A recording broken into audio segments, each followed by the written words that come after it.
सर्वप्रथम सर्वांना श्री स्वामी समर्थ. स्वामी महाराजांच्या कृपेने तुमच्या सर्व चांगल्या इच्छा पूर्ण होत ही स्वामींचरणी प्रार्थना करते आणि आजच्या व्हिडिओला सुरुवात करते. उद्या 3 जून 2026 बुधवार दिवशी अधिक महिन्यातील संकष्ट चतुर्थी आलेली आहे. खूप सोन्यासारखा दिवस आहे. माझे महिला असतील, दादा असतील, सर्वांनी उद्या गणपती बाप्पांची सेवा आवर्जून करा. तुम्ही जर दर संकष्ट चतुर्थीचा उपवास करत असाल तर उपवास करायचा आहे. काही लोक अंगारकीचा उपवास करतात, काही लोक तर कृष्ण पक्षात आणि शुक्ल पक्षातील येणारी संकष्ट चतुर्थी, विनायक चतुर्थी, अगदी महिन्यातल्या दोन्ही चतुर्थींचं व्रत उपवास करतात. आता नाही उपवास करता आला तुम्हाला तर सेवा तर आपण करू शकतो. तर उद्या सगळ्यांनी लवकर उठायचं आहे आणि आंघोळीच्या पाण्यात थोड्याशा दुर्वा असतील तर दुर्वा टाकून आंघोळ करायच्या आहे. लहान लेकरांपासून मोठ्या व्यक्तींपर्यंत तुम्ही हा उपाय करू शकता. गणपती बाप्पांची मूर्ती अगदी प्रत्येक देवघरात असतेच. छान अशी ताम्हनाथ बाप्पांची मूर्ती घ्यायची आहे. गाईच्या दुधाने किंवा पंचामृत तयार करा. सर्वांनी उद्या पंचामृत तयार करा. दूध, दही, मध, साखर, तूप, गाईचं तूप अशा 5 वस्तू घ्यायच्या. 5 पदार्थ एकत्र करा. ताजे घ्यायचे आहे. वापरलेले असतील असे पदार्थ घेऊ नका. छान असं पंचामृत तयार करा आणि गणपती बाप्पाला पंचामृताने अभिषेक घाला. आधी पाण्याने स्वच्छ, नंतर पंचामृताने किंवा दूध असेल दुधाने जरी अभिषेक घातला, गाईच्या दुधाने, पुन्हा स्वच्छ पाण्याने मूर्ती स्वच्छ पुसून घ्यायचं आहे. देवघरात लाल वस्त्र अंथरायचं आहे. उद्या बघा लाल वस्त्र अंथरायचं आहे स्वच्छ. त्यावर मुठभर तांदळाची रास करा. महिलांनो, अधिक महिना सुरू आहे. मुठभर तांदळाची रास करा आणि त्यावर गणपती बाप्पांना विराजमान करायचं आहे. स्थापना करायची आहे. हळदी, कुंकू, अष्टगंध ओलं करा. कधी पण गणपती बाप्पा, देवी देवतांना जेव्हा तिलक करतो आपण, जेव्हा पूजा करतो अभिषेक करून, जेव्हा स्थापना करतो देवघरात, तेव्हा ओलं कुंकू किंवा ओलं अष्टगंध लावायचं. नंतर महिलांनी जेव्हा आपण हळदी कुंकू अर्पण करतो तेव्हा कोरडं हळदी कुंकू अर्पण करावं, स्वतःच्या कपाळी लावावं. तर अशा पद्धतीने उद्या गणपती बाप्पांची सेवा करायची आहे. गणपतीला अभिषेक करताना महिला अभिषेक करत असतील किंवा दादा, अथर्व शीर्ष जर पठण करत करत तुम्ही अभिषेक केला तर अतिशय उत्तम. नाही जमलं तुम्हाला, ओम गण गणपते नमः, ओम गण गणपते नमः या मंत्राचा जप करा. गणपती बाप्पाला अभिषेक करा. उद्या चमचाभर का होईना तीर्थ मुलांना जरूर प्यायला द्यायचं आहे. बघा, मुलं हट्टी असतील, तापट असतील, चिडचिडपणा करत असतील, अभ्यासात लक्ष लागत नसेल मुलांचं, तर सर्व मुलांना आई-वडिलांनी थोडं का होईना अधिक महिन्यातील संकष्ट चतुर्थीला गणपती बाप्पाला जे अभिषेक घातलेलं तीर्थ असेल त्यातील थोडं का होईना चमचाभर मुलांना प्यायला द्या. तुम्ही स्वतः जरी पिलात तरीही चालेल, उपवास असला तरीही चालेल. थोडं तीर्थ प्यायचं आहे. चुकूनसुद्धा मांसाहार, मद्यपान होणार नाही. बऱ्याच घरांमध्ये बुधवार असेल, रविवार असेल, मांसाहार केला जातो. बघा, काळजीपूर्वक आपण उद्या संकष्ट चतुर्थीचं व्रत करत आहोत. घरीच जेवायचं आहे. उपवास असेल तर आपण घरीच उपवास सोडत आहात. तरी पण उद्या काळजी घ्यायची आहे. घरात बाहेर मांसाहार होणार नाही. काळजी घ्या. कुणाचा अपमान होणार नाही, आपल्यामुळे कुणाला त्रास होणार नाही, या गोष्टींची काळजी नेहमीच घ्यायची. पण अशा शुभ तिथींना तर आवर्जून घ्यायची आहे. उद्या सर्वांनी गणपती बाप्पांना 21 दुर्वांची जुडी, अगदी लहान मुलं असतील ज्यांना कळतं त्यांनासुद्धा स्वतःच्या हाताने, म्हणजे कळत असेल मुलांना, त्या मुलांनी सुद्धा स्वतःच्या हाताने दुर्वांची जुडी बनवा. प्रत्येकाने 21 दुर्वांची जुडी तयार करायची आहे. महिला, पुरुष, दादा त्यांनी दुर्वांच्या जुडीला थोडंसं हळदी कुंकू लावून घ्यायचं. गणपती बाप्पाला हळदी कुंकू अर्पण करा. उजव्या हातात दुर्वांची जुडी घ्यायची आहे. तुमच्या मनातील इच्छा, मनोकामना बोला गणपती बाप्पाला.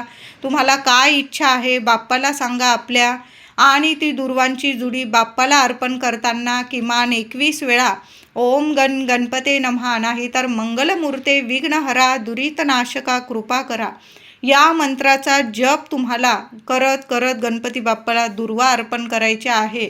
आता काही ठिकाणी काही महिला दुर्वांचं व्रत करता 121 दिवस किंवा 21 दिवसांची सेवा केली जाते. मग थोड्या दुर्वा काढून घेतात, 121 किंवा 121 अशा दुर्वा काढतात आणि एक दुर्वा घेतात, एक वेळा मंत्र बोलतात. असं करत करत सुद्धा 101 वेळा 121 वेळा मंत्र जपत जपत गणपती बाप्पाला दुर्वा अर्पण केल्या जातात. तुम्ही जुडी जरी तयार करून घेतली आणि एक माळ जप केला किंवा 21 वेळा बाप्पाचा जप केला आणि मग बाप्पाला दुर्वांची जुडी अर्पण केली ना चालेल. उद्या गणपती बाप्पाला एक का होईना लाल जास्वंदाचं फूल जरूर अर्पण करा. आपली देवी असेल कुलस्वामिनी तिलासुद्धा अर्पण करा.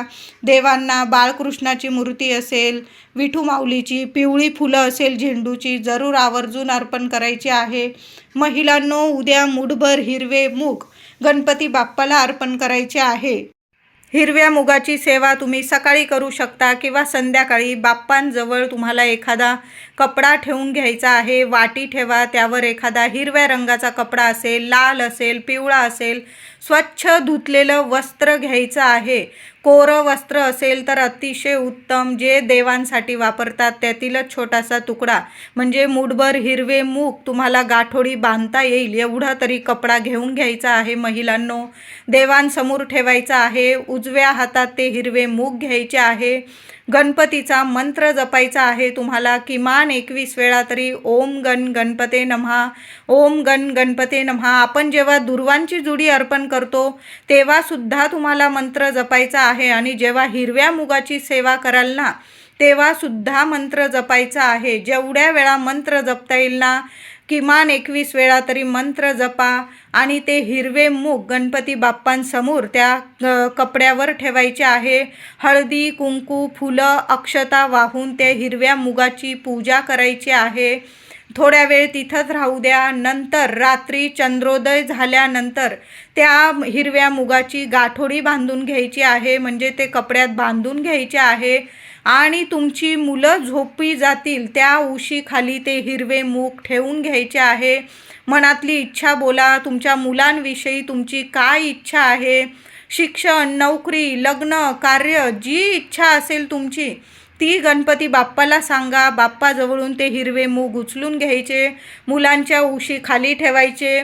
दुसऱ्या दिवशी मुलं जेव्हा उठतील तेव्हा ते हिरवे मूग काढून घ्यायचे. तुम्ही लवकर आंघोळ करून घ्या. गुरुवारी 4 तारखेला ते हिरवे मूग काढून घ्यायचे आणि सरळ गणपती बाप्पांच्या जवळ घराजवळ जे मंदिर असेल तिथं जाऊन ती दुर्वांची जुडी बरोबर घेऊन जा. एखादं लाल जास्वंद, गणपती बाप्पाला गूळ खोबरं, सर्व बाप्पाला प्रिय असणाऱ्या वस्तू बरोबर घेऊन जा आणि ते मुगाचं गाठोडंसुद्धा बरोबर घेऊन जा. गणपतीच्या आधी पूजा करा, सेवा करा आणि ते गाठोडं गणपती बाप्पाच्या चरणी तुम्हाला तुमच्या मनातील इच्छा बोलून ते गाठोडं हिरव्या मुगाचं अर्पण करून यायचं आहे. तुम्ही खाली हात घरी येणार नाही. सुंदर उपाय आहे म्हणून मुगाची ही सेवा, मुगाचा हा उपाय.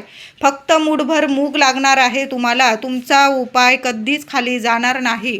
आणि अधिक महिन्यातील बुधवारी येणारी संकष्ट चतुर्थी जी आई गणपती बाप्पांजवळ मुठभर हिरवे मूग अर्पण करते ना त्या आईच्या सर्व इच्छा गणपती बाप्पा गौरी पुत्र श्री गणेशा जरूर पूर्ण करत असतात.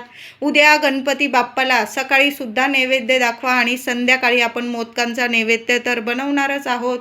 तर उद्या गूळ खोबऱ्याचा एक छोटीशी खोबऱ्याची वाटी घ्या, सुक्या खोबऱ्याची. त्यात गूळ भरायचा आहे आणि गणपती बाप्पांना एखाद्या वाटीत गूळ खोबऱ्याचा नैवेद्य गणपती बाप्पांना खूप प्रिय आहे म्हणून महिलांनो गूळ खोबरं उद्या सकाळीच नैवेद्यात जरूर अर्पण करा. उद्या एक पान घरी आणायचं आहे. महिलांनो, दादांनो, शोधा, मिळून जाईल. तुमच्या घरी जर झाड असेल तर अतिशय उत्तम. नसेल, शेजारी पाजारी असेल तर मागून घ्या. नाहीच दिलं, सरळ फुलवाल्या दादांकडं गेला, जिथं सगळ्या प्रकारची फुलं मिळतात तिथं तुम्हाला हे एक पान मिळून जाणार आहे. तर तुम्हाला शमीचं पान आणायचं आहे. जेवढी पानं मिळतील उद्या शमीच्या झाडाची पानं उद्या घरी आणायची आहे. आणि गणपती बाप्पांना जेव्हा दुर्वा अर्पण कराल, फुलं अर्पण कराल तेव्हा तुम्हाला शमीची पानंसुद्धा अर्पण करायची आहे. कळत नकळत काही चुका झालेल्या असतील आणि तुम्हाला खूप अडीअडचणी येत असतील तर उद्या सर्वांनी शमीपत्र अधिक महिन्याची संकष्ट चतुर्थी आहे. अधिक महिन्यात केलेली सेवा कधीच खाली जात नाही आणि संकष्ट चतुर्थीला जी व्यक्ती गणपती बाप्पांना शमीपत्र अर्पण करते ना, त्या व्यक्तीच्या 24 तासाच्या आत सर्व इच्छा मनोकामना गणपती बाप्पा जरूर पूर्ण करतात. क्षणात तुम्हाला अनुभव येतील. शमीपत्र अर्पण करा. त्यावर सुद्धा सर्वांनी हळदी कुंकू फुलं अक्षता अर्पण करायच्या आहे. दुर्वा तर उद्या सर्वांनी दोन्ही वेळेला झालं तर गणपती बाप्पाला दोन्ही वेळा दुर्वा अर्पण करा. नाही जमलं किमान एक वेळा तरी गणपती बाप्पाला 21 दुर्वांची जुडी अर्पण करायची आहे. आणि शमीचं पान बघा, जेवढी पानं मिळतील ना, उद्या गणपती बाप्पाला शमीपत्र जरूर अर्पण करायचे आहे. उद्या देवघरात महिलांनो एक अखंड दिवा चालूच ठेवायचा आहे, विझणार नाही याची काळजी घ्या. स्वच्छ दिवा धुवून घ्यायचा आहे, पुसून घ्या. तेलाचा असेल तेल टाका, दुहेरी वाट टाका. तुम्ही तेलाचा नित्यनियमाने अखंड दिवा लावत असाल तर तुपाचा लावा, गाईच्या तुपाचा. त्या दिव्यात थोडीशी हळद अर्पण करा, चिमूटभर. 2 लवंग अर्पण करा. एखादा कापराचा तुकडा टाका. दिव्याची हळद कुंकू फुलं अक्षता वाहून पूजा करा. तुमच्या मनातील इच्छा बोला आणि गणपती बाप्पांसमोर तो दिवा प्रज्वलित करायचा आहे. खूप सुंदर अनुभव येतील. यामुळे सुद्धा गणपती बाप्पांसमोर जी महिला संकष्ट चतुर्थीला असा एक अखंड दिवा लावून ठेवते ना, त्या आईची सर्व इच्छा मनोकामना पूर्ण होते. तिच्या लेकराबाळांना इतकी प्रगती मिळते. मग शिक्षण असो, नोकरी असो, व्यवसाय असो, तिच्या मुलांच्या सर्व इच्छा मनोकामना गणपती बाप्पा पूर्ण करतात. आणि त्या लेकरांवर कुठलंच संकट कधी गणपती बाप्पा विघ्न कधी येऊ देत नाही. वरच्या वर सर्व संकट विघ्न गणपती बाप्पा दूर करतात. म्हणून उद्या एक अखंड दिवा असा जरूर लावून ठेवा. महिलांनो, उद्या सर्वांनी गणपती बाप्पांच्या दर्शनाला मंदिरात जायचं आहे. तुमच्या घराजवळ जे गणपती मंदिर असेल ना, तिथं आवर्जून जायचं आहे. बरोबर जाताना दुर्वांची जुडी, लाल जास्वंद, एखादं नारळ बरोबर घेऊन घ्या. तुम्ही मोदक लाडू गणपती बाप्पांना जो नैवेद्य अर्पण करणार असाल ते सुद्धा बरोबर घ्यायचं आहे तुम्हाला. आणि बरोबर जाताना महिलांनो एक तुपाची पंती बरोबर घेऊन घ्या. मातीचा दिवा जरी घेतला चालेल, किंवा अधिक महिन्यात गणपती बाप्पांजवळ तुम्हाला तांब्याचा दिवा लावायचा असेल, तुम्हाला ठेवायचा असेल, मंदिरात दान करायचा असेल, अतिशय पुण्यकारक दिवस आहे. उद्याची सेवा कधीच खाली जाणार नाही. तर एक छोटासा तांब्याचा निरांजन घ्या, दिवा घ्या, त्यात फुलवात ठेवा, गाईचं तूप टाका आणि गणपती बाप्पांसमोर तुमची इच्छा मनोकामना बोलून तो दिवा प्रज्वलित करून द्या. हे गौरीपुत्र श्री गणेशा, हे पार्वती नंदना, आज मी तुमच्यासमोर असा दिवा प्रज्वलित करत आहे. माझ्या सर्व इच्छा पूर्ण करा. माझ्या लेकराबाळांचं सोन्यासारखं कल्याण करा. तुम्ही खाली हात घरी येणार नाही महिलांनो. असा एक दिवा प्रत्येक आईने जरूर लावून द्या. आता नाही जमलं तुम्हाला तांब्याचा दिवा दान करणं, तुम्ही मातीची पंती घेऊन जा. मातीच्या पंतीत फुलवात ठेवा आणि ती फुलवात प्रज्वलित करायची आहे बाप्पांसमोर. तुमच्या मनातील इच्छा बोला आणि असा एक दिवा मंदिरात प्रत्येक आईने जरूर लावायचा आहे. दीपदान जरूर करायचं आहे. उद्या गणपती बाप्पाला एक नारळसुद्धा अर्पण करा महिलांनो. मंदिरात जरूर एक नारळ अर्पण करायचा आहे. मी तुम्हाला हिरव्या मुगाचा उपाय सांगितला, तर उद्या तुम्ही मंदिरात जाणारच आहोत, तर उद्या पण तुम्हाला जायचं आहे. आणि गुरुवारीसुद्धा हिरव्या मुगाचा उपाय 2 दिवस करावा लागतो. आधी आपल्या देवघरात हिरवे मूग ठेवा बाप्पासमोर आणि मग रात्री त्याची पोटली बांधून मुलांच्या उशीखाली ठेवा आणि गुरुवारी ती पोटली आपल्याला गणपती बाप्पाच्या मंदिरात अर्पण करून यायची आहे. तेव्हाच तो उपाय पूर्ण होत असतो. तर महिलांनो, तुम्हाला 2 दिवस मंदिरात जावं लागेल. उद्या संकष्ट चतुर्थीला तर आपण बाप्पाचं दर्शनाला जाणारच आहोत, तर गुरुवारीसुद्धा तुमचं दर्शन होईल. बघा, सुंदर अनुभव येतील तुम्हाला. उद्या गणपती अथर्व शीर्ष सर्वांनी मुलांकडून सुद्धा ही सेवा करून घ्या. 11 वेळा गणपती अथर्व शीर्ष जरूर पठण करायचं आहे. फलश्रुतीसह पठण करा 11 वेळा गणपती स्तोत्र पठण करायचं आहे. सकाळी करा सेवा, संध्याकाळी करा, पण आवर्जून. बघा, आपण बसलो की मुलं आपसूक येऊन बसतील. मुलांकडून सुद्धा जसं बोलतील तोडकं मोडकं गणपती बाप्पाला लेकरांची सेवा खूप प्रिय आहे. लेकरांना जेव्हा बाप्पा बघतात असं तोडकं मोडकं का होईना, जशा शब्दात बोलतील, मोठी मुलं असतील तर छान बोलतील, लहान लेकरं असतील बोबडी जरी बोलत असतील चालेल. बाप्पा आहे, आपल्या लेकरांना समजून घेतो. पण आपण सेवा तर करत आहोत. बाप्पाला हेच पाहिजे आहे की आपली लेकरं आपली सेवा करतात, जशी होईल तशी. पण उद्या अथर्व शीर्ष गणपती बाप्पांसमोर बसून तुपाचा दिवा लावून आसन घेऊन बसा. आपली लेकरंसुद्धा आपल्याजवळ येऊन बसतात आणि आपल्या पाठोपाठ जरूर बोलायला लागतात. म्हणून उद्या आवर्जून उद्या मुलांकडून सुद्धा अथर्व शीर्ष गणपती स्तोत्र जरूर पठण करून घ्यायचं आहे. महिलांनो, उद्या ही सर्व सेवा तुम्ही जर संध्याकाळी करत असाल किंवा सकाळी मुख्य दाराशी दिवा जरूर लावून घ्यायचा आहे. अधिक महिना सुरू आहे. माता लक्ष्मीच्या स्वागतासाठी दोन्ही वेळा जमलं तर दोन्ही वेळा तेलाचे लावा, तुपाचा लावा, पण उद्या मुख्य दाराशी सुद्धा दिवा लावा. तुळशीजवळ सुद्धा दिवा लावायचा आहे. चुकून सुद्धा उद्या गणपती बाप्पाला तुळस अर्पण करू नका. बाळकृष्णाची सेवा करत आहोत उद्या गणपती बाप्पाला, तर आपण दुर्वा अर्पण करू. महादेवांची शिवपिंडी असेल, तुम्ही बेल अर्पण करा आणि बाळकृष्णाला तुळस अर्पण करा. पण चुकून सुद्धा गणपती बाप्पांना तुळस अर्पण करू नका. बाप्पाला नैवेद्य दाखवताना मग तुम्ही तो गूळ खोबऱ्याचा दाखवा किंवा मोदकांचा नैवेद्य, त्यावर किमान 5 दुर्वा 2 दुर्वा जरूर अर्पण करा. बघा, जेव्हा भगवान श्री हरी विष्णूंना आपण नैवेद्य दाखवतो त्या नैवेद्यावर तुळशी पत्राशिवाय तो नैवेद्य पूर्ण होत नाही, स्वीकारत नाही देव. तशाच पद्धतीने गणपती बाप्पांना नैवेद्य दाखवताना त्यावर थोड्या का होईना दुर्वा जरूर ठेवा. बघा, तुमचा नैवेद्य लगेच स्वीकारतील बाप्पा आणि लगेच तुमच्या इच्छा सर्व मनोकामना जरूर पूर्ण होतील. तुम्ही जे मागितलं नसेल ना ते सुद्धा गणपती बाप्पा तुम्हाला भरभरून देतील. कधीच कशाला कमी पडणार नाही. म्हणून जो पण नैवेद्य दाखवाल ना गोडाचा, त्यावर थोड्या का होईना दुर्वा जरूर अर्पण करा. संध्याकाळी मोदकांचा नैवेद्य दाखवा. नाही जमलं थोडा गूळ किसून घ्या. महिलांनो, छोटे छोटे गुळाचे जरी मोदक बनवले, नाही तर तळणीचे बनवा किंवा उकडीचे बनवा. तुम्हाला जे मोदक बनवता येईल, आंब्याचा सीझन चालू आहे, आंब्याचे मोदक बनवता येईल. तुम्हाला जे मोदक दाखवाल त्यावर मोदकांच्या नैवेद्यावर थोड्याशा दुर्वा जरूर अर्पण करा. उद्या संध्याकाळी गणपती बाप्पांची कापूर आरती झाल्यानंतर थोडासा कापूर आपल्याला सुक्या खोबऱ्यावर जाळायचा आहे. सुक्या खोबऱ्यावर जेव्हा आपण संकष्ट चतुर्थीला कापूर जाळतो ना, बाप्पा खूप प्रसन्न होतात. कापूर, भीमसेन कापूर घ्या, त्यावर थोड्याशा लवंग जाळा, 2 जाळा, 5 जाळा. संपूर्ण घरात कान्याकोपऱ्यात तो धूप पसरवायचा आहे. थोड्या वेळ मुख्य दाराशी ठेवून द्या. जसा जसा कापूर धूप होईल ना, तो म्हणजे खोबरं जळेल, त्यावर कापूर लवंगा जळतात ना, घरात इतकं प्रसन्न वातावरण निर्माण होतं की घरातली जी नकारात्मकता असते ना क्षणात नष्ट होते आणि तुमच्या उंबरठ्यावर कधीच कुणाची नजरबाधा होणार नाही. असा सुंदर दैवी अनुभव देणारा हा उपाय आहे. प्रत्येक संकष्ट चतुर्थीला प्रत्येक महिलेने आवर्जून सुक्या खोबऱ्याचा, मोठी वाटी परवडत असेल तुम्ही घेऊ शकता. नाही जमले एवढी मोठी वाटी, छोटासा तुकडा घ्या. ज्या भांड्यात कापूर जाळता त्यावर तो सुक्या खोबऱ्याचा तुकडा ठेवा.